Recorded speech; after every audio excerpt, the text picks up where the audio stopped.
There's going to be a Brexit dividend, apparently, according to Boris Johnson. Do you believe there'll be a Brexit dividend? Absolutely, yes. I mean, the UK How has much? been, well, the UK has been the second or third biggest net contributor to the EU. It would be in the region. I mean, it depends on how you forecast the next budgets at EU level, but it would be in the region of net £10 billion a year, in that sort of order, depending on where the financial framework comes out beyond 2020. So that would be the amount of money that we would be likely to be contributing net to the EU if we were not leaving. So it's very roundabout and complicated, but essentially, yes, there is a dividend from leaving the EU. Is that more or less than £350 million per week?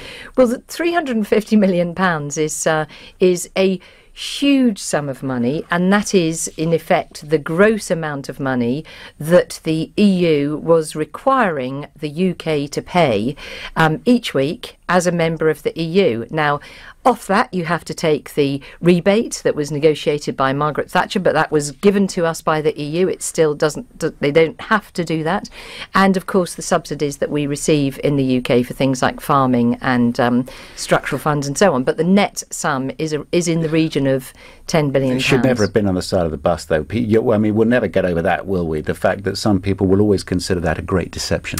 Well, do you know, what I think is fantastic is the announcement that the Prime Minister made just yesterday about further investment in our NHS, significant sums. Yeah, how much is that? Recognising that we need a 10-year plan. Well, that will be announced before the comprehensive review, which will be next spring.